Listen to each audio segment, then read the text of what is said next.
Morning, cactus people.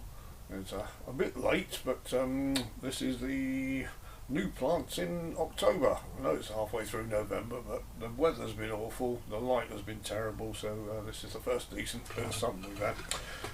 If I'd done the video earlier, you wouldn't have seen anything really.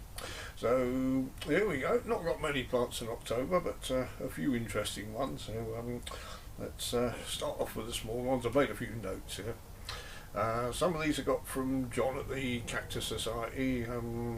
This one here is Opuntia longispina variety brevispina, which is quite a mouthful.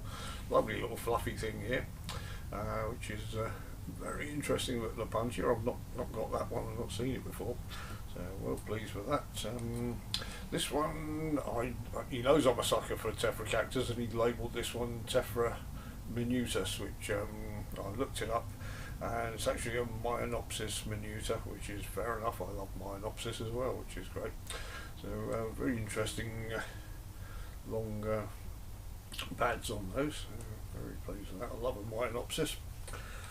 And this one, I'm not quite sure about this one. I shall put obviously the individual pictures up at the end. He's labelled it Arampoa subcompressor. Now Arampoa was also called Tunilla, but I couldn't find anything under subcompressor or anything quite near it. I did notice, he's just spelling things, it looks a lot like Opuntia polyacantha. That's the nearest thing I've got to it. It's not quite the same, but that's the nearest, so I'll have to ask John about that if he knows a bit more. Sometimes labels get mixed up and spellings get altered, but the first one, brevispina, some debate if this is a Tunilla corrugata, but there are some differences. Comes from northwest Argentina. And which one we got there? Myonopsis minuta, also from Argentina. It says quite rare, which normally if a cactus is rare, it's on eBay as rare, because it seems every cactus on eBay is rare. But this one is actually rare, and it has yellow flowers, so looking forward to that. So we're not quite sure about that one. And the other one is also from John. It's an Ostrocylindropuntia Schaffery, which has got a bit of a taproot. He warned me about this before he got it, before he gave it to me. It will need repotting. It's bulging in the pot already. That's quite an interesting looking one. And I'll make some notes on him. Yeah, it comes from halfway up a mountain, so 1,500 to 3,800 metres. That's quite high up. So that'll be used to a lot of high UV, and hopefully that'll do well in my my new LED lit bed over there.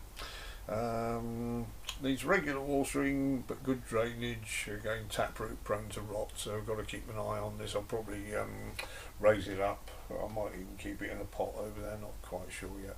Just make sure the drainage is good on it, and also protect from severe frost, so got to keep an eye on it there. So very pleased with that one, not seen that one before, so we'll stick the label in there. And I think that's all of the note ones, so I'll put those to one side. And especially when I'm wearing a woolly jumper, so I don't want to catch them in the sleeves there. So, and this one, completely unrelated, got this from the local farm shop, which occasionally have a few decent cacti in there. It's a Parodia magnifica, which I've got one here, which is not far off age-wise. This is probably only a year or so behind it. This one, I said earlier in the summer I needed to repot this, and I still haven't got around to it, so that will be repotted at the same time as this one. It looks like it's just potted in peat in there. He's quite old, you can see the way he's flopped over there a bit, so it's going to be a nice specimen. It should pair up nicely with this one. But I did notice it's been stabbed here. There's a spine from another cactus in there, so what we'll do is probably an old injury, but we'll have him out with a pair of tweezers if we can. And that's quite in there, so might need a bit of a pull. Oh geez, look, the length of that is a good 1.5 long there, that spine, so probably came off a ferrocactus or something that they had. But what we'll do, because that's quite a deep injury, I've got some sulphur here, and I will cram a bit of that into the hole where it came from, because the last thing we want is for an infection to get in and make it go rotten. So that'll wash off. I might give it a little bit of a spray with some meths as well. Reason being for that, the mess will be clean, and I want the sulphur to get down into the wound there, because I wasn't expecting it to be quite that long. So there we go. So those two will make a nice pair once they're all potted up and both into bigger pots, and I think that was it. So thank you for putting up with my waffling, and I'll see you in the next video.